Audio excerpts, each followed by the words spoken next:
We're good. Hi, I'm Ms. Sloan, and this is a review for chapter 12. So we're going to talk about DNA. We're going to talk about the history of DNA. We're going to talk about the structure of DNA and the replication of DNA. And just a second, I need to get on the Pear Deck here so I can control it somehow. There we go. Okay. All right. So, and let me put this away. Go away. Go away. There we go. So molecular biology of the gene. And then it's pretty short if you look at the list.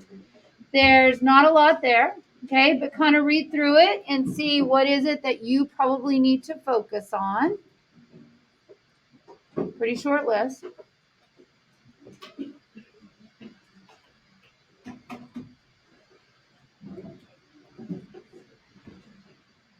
And then did you do your highly suggested reading and thinking? Did you do those? Okay. Then I'm going to show you from, that was my shortened list, but this is what it says in the College Board. So read through these. The only ones I would highlight are the ones I'm unclear about. So I know to refocus on those.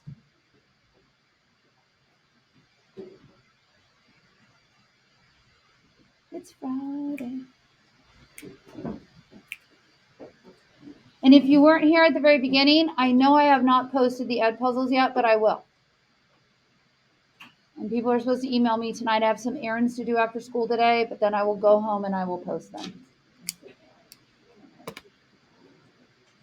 Okay, did you get a chance to read through that? Okay, I'm going to move forward. Okay, and try to move through. Oh, there's a little more here.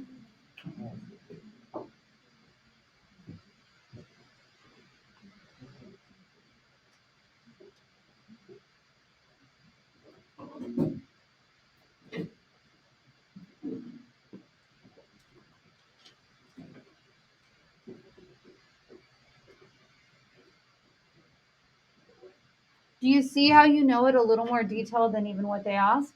Because you can differentiate between DNA polymerase 3 and polymerase 1. Good. All right, I'm going to keep going. You all right with that? Okay. So the thing about on the history, it has to be able to store, it has to be stable, and it also has to be able to mutate. And why does it have to mutate? So we can get what? Yeah, we can get variety. Okay. Then we had like a couple of different experiments. One of them, Griffin did an experiment, and it was really not so much about the mice. What was the experiment about? Bacteria. Remember that? You had an R strain and an S strain. Which one was lethal? S strain, right? And so you can see in scenario 1, you gave them living S, right? Bacteria that was the S strain, mouse died. Living R, mouse lives. You could heat kill the S and give it to the mouse, and he lived. He lived because you killed off this bacteria. There was nothing available to express those bad genes that he carried. Does that make sense to you? But then in this last scenario where you mixed live R, a living organism, with dead S, it picked up some of the dead S's DNA. And remember, DNA is your code book. So if it picked up that DNA and got transformed, it now has that superpower and it could kill the mouse. You all right? And then Avery, McLeod, and McCarty, I don't remember if I put this slide in here. Oh, crap. Sorry, that went too fast. But do you remember Avery, McLeod, and McCarty said if you would denature, okay, if you would take, here's the live R, the live R that doesn't hurt, and you take heat killed S, and if you expose that heat killed S and you break it open and you destroy proteins, the mouse died because it wasn't the protein that the R picked up. What was it that the R picked up? Yeah, it picked up the DNA. So if you broke open this heat killed S and exposed it to an enzyme DNase that destroyed the DNA that the virulent S strain had, then there was nothing for the live R to pick up, and therefore the mouse lived. Are we all right on that? Okay. So then we talked about Hershey and Chase, and they worked not with bacteria. What did they work with? I mean, actually, they did work with bacteria, but what were they messing with? Virus. Good. And remember, they did not know the structure of a virus. We now know it's a protein capsid and a nucleic acid core. And they labeled both the protein of the virus and the nucleic acid core because they were trying to find out when a bacteriophage lands on a bacteria and injects something into it to take over its host machinery, what is it injecting in? A protein, which has 20 different options of amino acids, or is it injecting in a nucleic acid where how many options do we have with nucleic acids? 4, just 4. What's it injecting in? So they labeled the protein with S35, an isotope. So all the protein was labeled.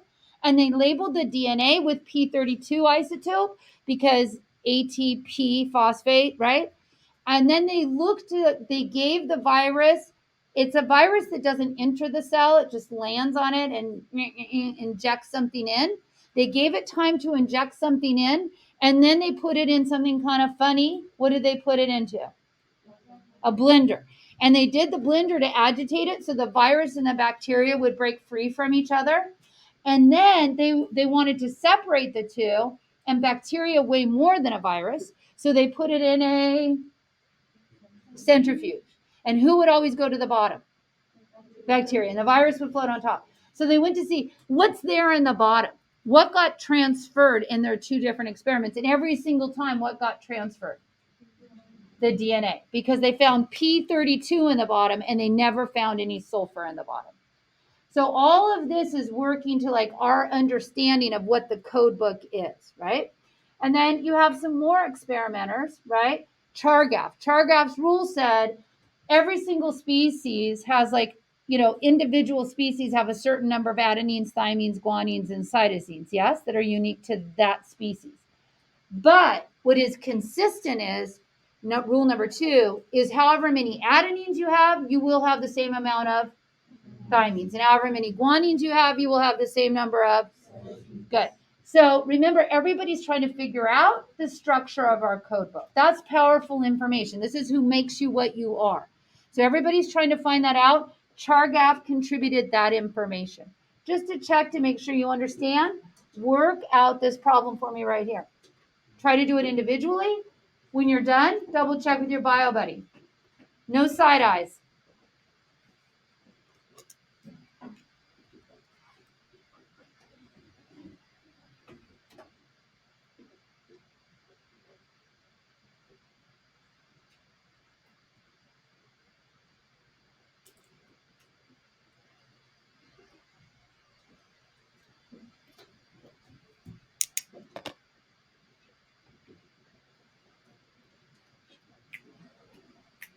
Are you ready for me?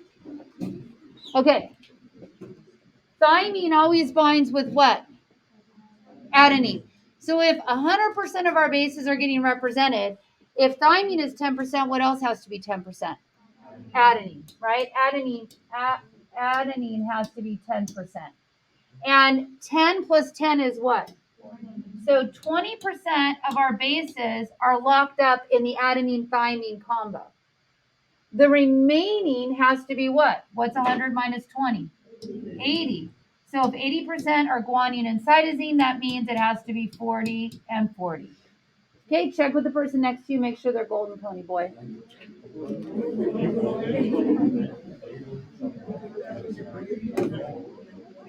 So it went 10, 10, 40, 40, if you didn't see my board. Yes. Shh, stop. If you're going to ask me an ad puzzle question, can you hang on to that? Because that might be an individual thing. No, it's like an example for this. Okay. There was like a chart that said like the percentages of each complementary base pairing, and there was like a slight percentage difference. Like what counts for that? Remember how we have things like poly A tails and things like that? That can throw it off a little bit. They're pretty close, but yeah, it can throw it off a little bit. All right. We good on this? Okay. Next. All right. Rosalind Franklin and Maurice Wilkins. They did a lot. Their data was stolen or given sneakily. Okay. But they would shoot what through crystallized DNA? X-rays. And what they were able to find by sending that X-ray through the DNA, because they had a lot of experience with it, with other molecules as well, they were able to tell that the DNA was a double helix of constant diameter. In fact, how wide is a strand of DNA? 2 nanometers. Do you see how smart you are? Okay. They knew that there were repeating units. How far apart were those repeating units of the rungs? Do you remember? 0.34. Remember that? Repeating units. And so they could tell that. And from this image, the way I encourage you to look at it so that you understand it is pretend like you're at the top of a spiral staircase and just look down through that spiral staircase and imagine those as steps, and those would be like rungs of the ladder. What holds? Our rung is not actually continuous like a ladder we would climb on. There's a little space in the middle. What's the space in the middle of our rung? Hydrogen bonds. Same amount of hydrogen bonds between everything. Adenine and thymine have 2, and guanine and cytosine have 3. And if I slide down the outside of my ladder, what am I touching? Sugars and phosphates, right? What is the sugar connected to? What are all the things the sugar can be connected to? Phosphate above and below. And what else? Nitrogenous base out here. What are all the things a nitrogenous base can be connected to? A sugar over here, and then another nitrogenous base via hydrogen bonds. All of the other bonds, okay, just between the nitrogenous base, you have those hydrogen bonds, and you actually have it in some of the spiraling too. But between the phosphates and the sugars and the bases, what kind of bonds are those? Covalent bonds. And between the phosphate and the sugars, those are those phosphodiester bonds. Okay, I'm just throwing that out. I'm not saying they're going to, just in case they throw it at you. Okay, so then we looked a lot at the structure of DNA, and we know that it's made out of nucleotides. We know the difference between ribose and deoxyribose in DNA and RNA. We really worked on counting, right? We worked on counting. Just a second, let me get this over here so it sees the sugar. Maybe, baby, I love you. Okay, so right here, remember carbon number 1 is always the carbon of the sugar that's connected to the nitrogenous base every single time. And then we can't go up on the roof because what's on the pointy roof? Oxygen. So we got to go down and around, and the chimney makes 5. That's carbon number 5. Puff of smoke is the phosphate. Yes? And when we look at these two, they are like this, anti-parallel. They're parallel, but they're going in 2 different directions. We learn that because we know it's really important when we start talking about what? DNA replication, right? Because enzymes are very specific. Good. And so you can see the spacing and all of the hydrogen. It's all labeled right here. You can see it here. This is labeled the 3' end. The bottom left hand of the house here is a 3. The chimney up here that you see on this end, it's 5. And remember, it's always perspective. It's where you are in relationship to what you see. If I'm up here, I see a 3' end on the left, and I see a 5' end here, if I'm looking from up here. Yes? Okay. And we know about purines and pyrimidines, and that's why the diameter is the same, 2 nanometers across DNA, because you always have a purine bound to a what? Pyrimidine. So as far as rings go across, how many rings do we always have? 3 rings across. Okay, I think that's it on that page. Any questions on this one? You all right?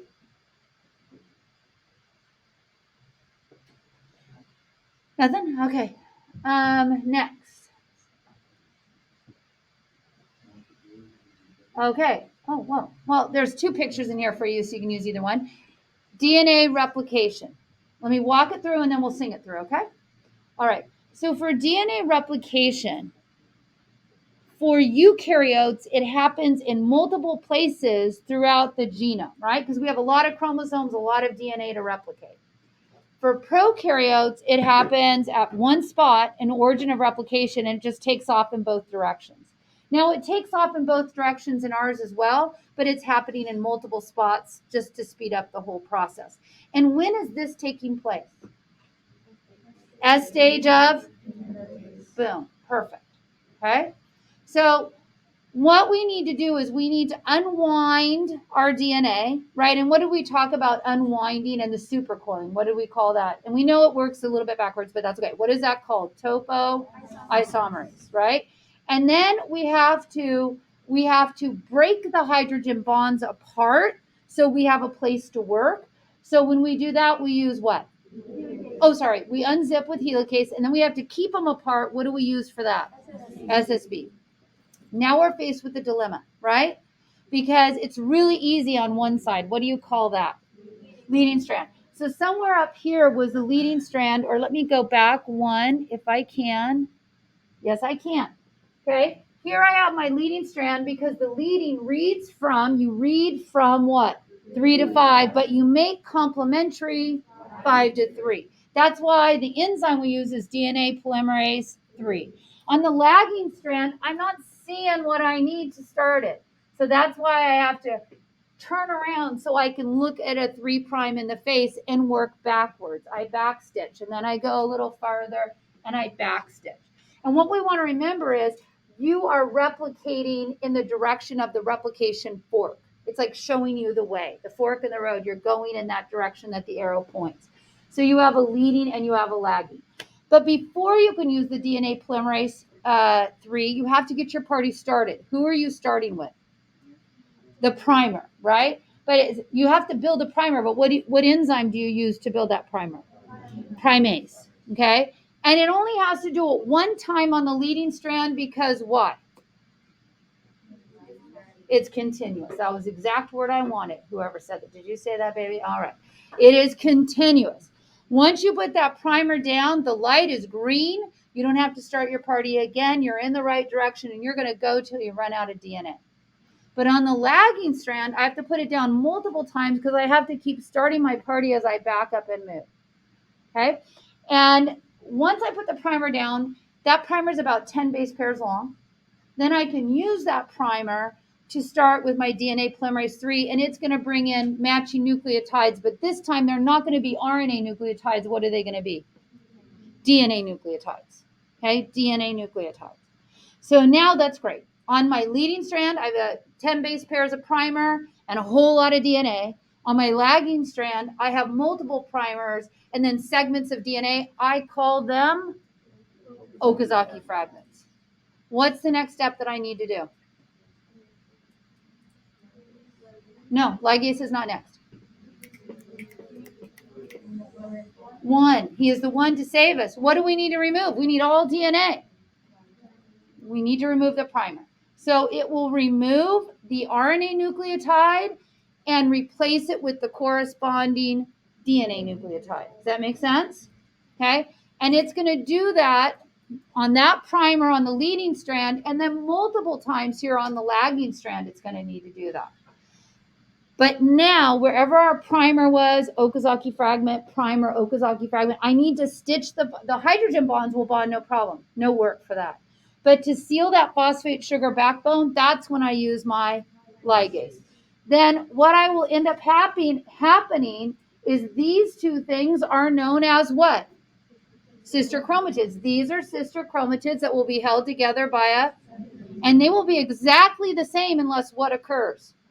Crossing over. Okay. And then they will separate during what? And crossing over, could that happen in mitosis? No, only in meiosis. Perfect. Okay. So now let's try. We'll do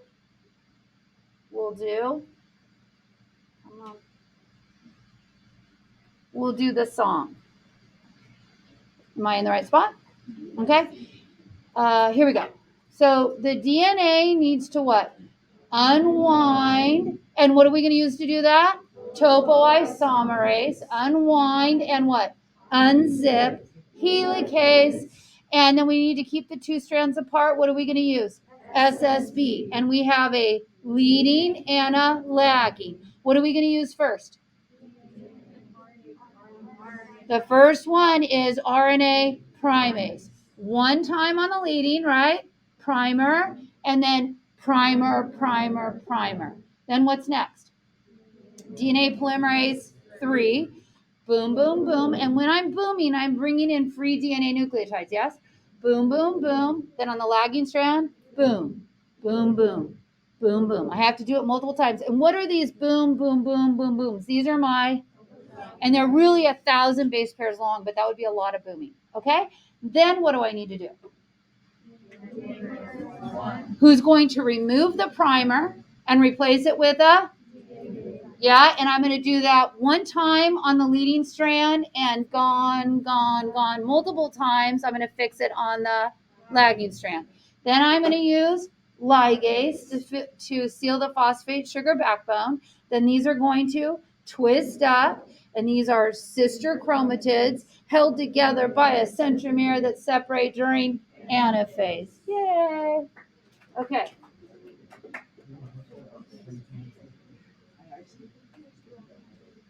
All right, then I think I have just another picture of that here. Here. Here. Come on, baby. There we go. Here. It's probably going to start seizing any second now. And then I gave you that list of enzymes here in case you needed them.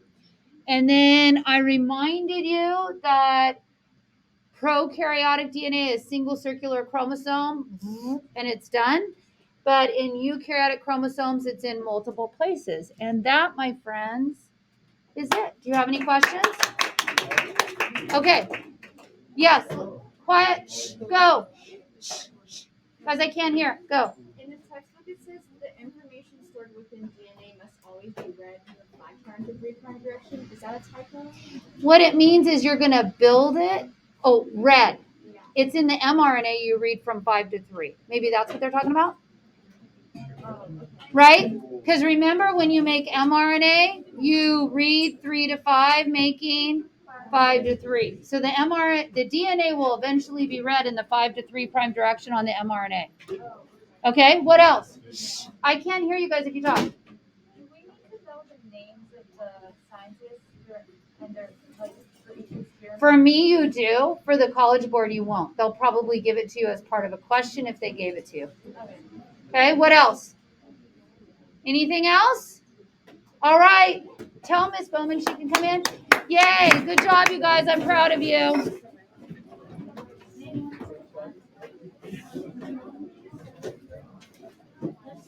Yeah. Give me 1 second.